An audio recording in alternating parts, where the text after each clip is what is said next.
Hello and welcome to a new video. This one is particularly exciting because I recently reached 50,000 on Instagram and here on YouTube. And for that I say thank you so much. The amount of support I've had over the past few years, but in particular over the past few weeks, has been just insane. And to be honest, I've been somewhat overwhelmed by all of the attention that I've recently gotten. But I mean that in a good way because I've been able to speak to so many people recently, and the messages I've been receiving have just been so lovely and encouraging, and I'm going to draw your characters. So I recently made a community post as well as an Instagram post asking you to submit your characters so that I could draw your OCs. And the response was not what I was expecting. I thought maybe I might get a few, but I ended up having to close submissions because it got to 165 in a day or two, which is incredible. And let me tell you, trying to pick just a few to draw was so difficult. Like, I had a short list of I think 31 and I still didn't know how to break that down. So if I have picked your OC, hopefully this will be a pleasant surprise because I'm not telling you. You're going to find out during this video, so I hope you love them. Anyway, let's get straight into it. First up, we have Millie by Auriel's Corner. As soon as I saw Millie, I was really interested in her design. And the reason why is I was like, it's cool that the artist has left in the sketch. They have left in some construction lines. And it wasn't until I actually started reading the description that I understood why. So let me tell you about her. She's a creature called a drafter, which is basically a living sketch. However, while other drafters were devoid of their own thoughts, feelings, or emotions, Millie is anything but that. She's very energetic, curious, and kind. She loves to make new friends and has a knack for bringing out the best in people. However, due to her upbringing, she has difficulties with self-identity and often finds her worth in helping others. But overall, she's just trying to find herself and make her way through this world the best she can with her friends by her side. Now, I am a sucker for some really cutesy looking cute girls to draw, okay? We all know this. But I absolutely love the simplicity of Millie's design, and even in the artist notes, she isn't supposed to have realistic features, so most of her features are very animated. So there's no nose, the cartoonish figure, the three fingers, the sketch lines, etc, etc. Hence why obviously the intention to leave the construction lines as part of her design as a drafter. I really wanted to try something a little different away from what I would usually draw. So it was really important for me to try and represent Millie and her personality in my style. But because it's so simplified, it is quite different from what I'm usually used to. So I also considered that this would be an interesting challenge for me. I really wanted to make sure that I gave her some sort of energetic, open, happy pose to really represent the energy that she brings. And you can see that I deliberately left my initial sketch underneath my final sketch. And I thought that would just be an interesting little take from my perspective, because generally when I work, you can see all of my sketch lines underneath my art. And I wanted to keep that here because that represents me, but also because of the concept as well as of Millie being a drafter. So thank you, Auriel's Corner, for submitting Millie.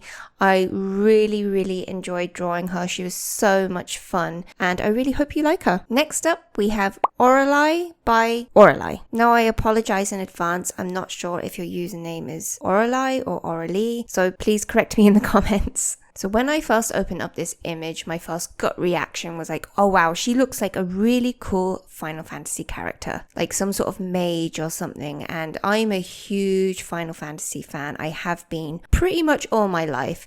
So as soon as I saw her, I knew I wanted to draw her, but it was really then important for me to read the description. And let me tell you, the description just made me smile. I even have it written in my notes. So now I'm going to read it to you. Would you like to know what you're getting next Christmas? Or perhaps you'd like to discover your chances in becoming rich? Whatever it may be, this 16-year-old seer by the name of Orolie guarantees a satisfactory outcome. And for the avoidance of doubt, she comes second to none. Oh, well, when you're running a business in your backyard with a budget of a high schooler and scarce pocket money, a session may be a little pricey. She's a bit of an outcast at school, not to mention her grades.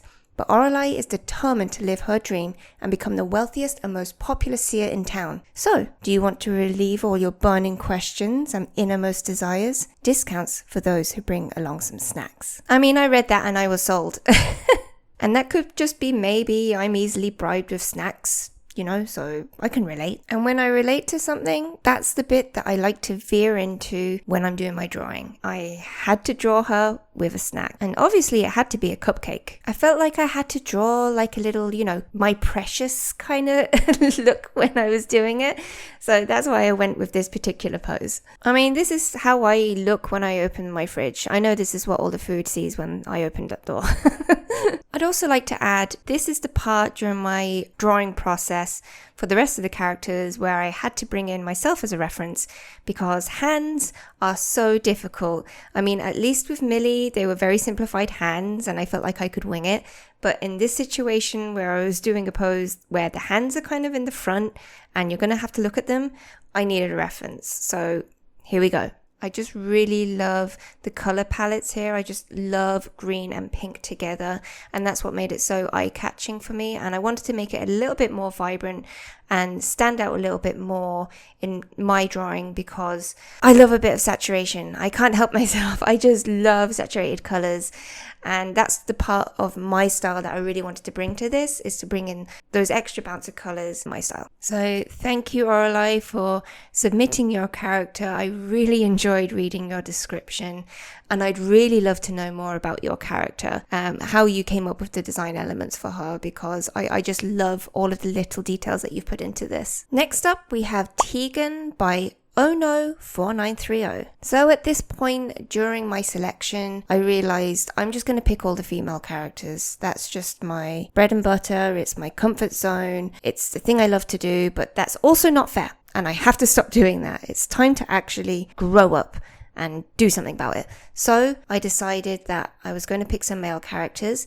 Two of them stood out to me, and Tegan is the first. Tegan Carver is a junior paranormal investigator. Like, that's just cool. Come on, that's cool. But not just that, he's a mostly harmless felon. Mostly harmless felon. Did I mention he's also a vampire? Because he is. How does somebody get to be this cool? That's really unfair. As a fellow freckled person, I knew I really wanted to draw this guy because freckles everywhere. That's me too, and I love it. I love to see it. The only way that this character would be absolutely perfect is if he is also left-handed. Please tell me he's left-handed. Now, can we please just appreciate the amount of effort that has gone into this character sheet? It is absolutely gorgeous. This here was my absolute favorite section to read.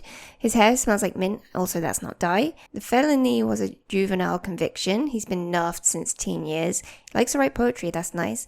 Prone to coughing up blood. This is not an emergency because the blood isn't his. Is not afraid to taunt the ghosts and did not want to be a vampire.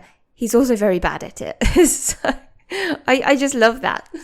So when it came to me deciding how to draw this in my style, I knew I really kind of had to draw him kind of moody because that's the kind of guy he seems to be. Like, he seems to be a moody guy. And obviously I really wanted to make sure that I found a way to get the cane in too, since that's important. But I also knew I wasn't going to be able to draw a full body pose. So I just came up with the idea of just him holding his cane. I don't know what he's doing with it, if he's going to, I don't know, defend himself with it, I don't know. But even the fact that the cane has a story element to it, I mean, everything is just so detailed. The cane has the spikes poorly duct tape onto it because this edgy man doesn't know how to DIY. Like, everything has been thought about. It's just incredible. And did you know I had to use a hand reference for this one too? Absolutely I did. Here it is. Oh No 4930. Thank you so much for submitting, Tegan. I really enjoyed drawing him, but honestly, I am just so impressed by your presentation and your character sheet and your descriptions. All the small little details that you provided were just so inspiring to me, so thank you. And I really hope that you like this drawing. Next up, we have MK by Sylvie39. Now listen up, I'm going to be 100% honest with you here, guys. I opened up this image and I felt a little something. I don't know if it was just the fact that he was holding a book or the exposed shoulder, but I was just like, I like this character. I don't need to read anything. But of course I did read the description, and then I read that he likes to write novels with his partner Gray, and then maybe I felt a little bit weird about how I felt. So moving swiftly on. MK has a very, very cool design, but not just that, has a really cool story too. He's a horror writer who loves 80s and 90s horror aesthetics and cheesy horror. He has a few really successful novels, but his favorite series to work on is the graphic novel he's writing with his partner, Gray.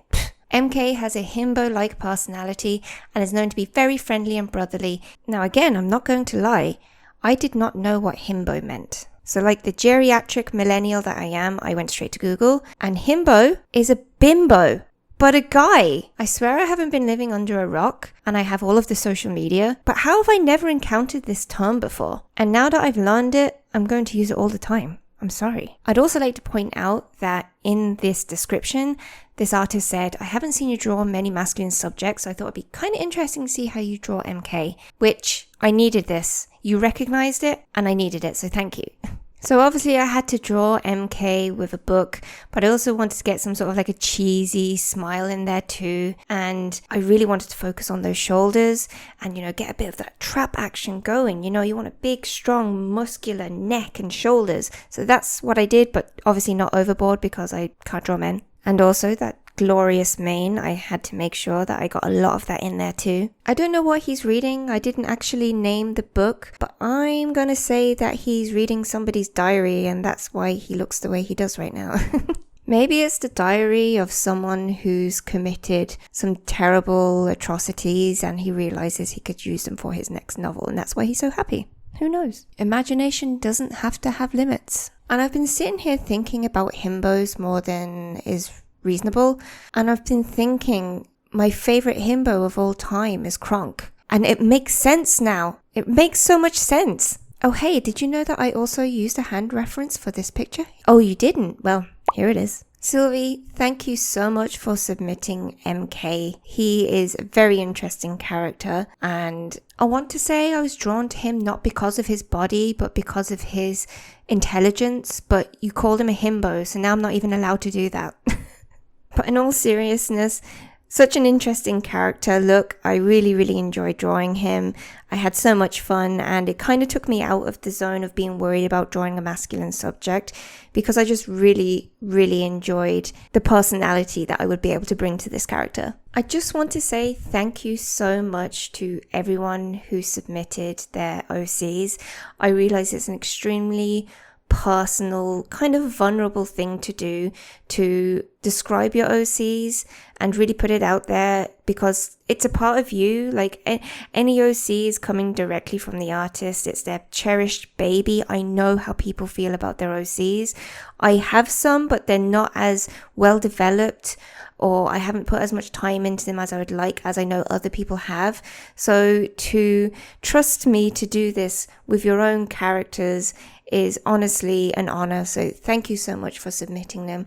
Thank you so much for supporting me, and onwards and upwards to the next milestone so that I can draw more of your characters again. Hope you all enjoyed the video and I will see you in the next one.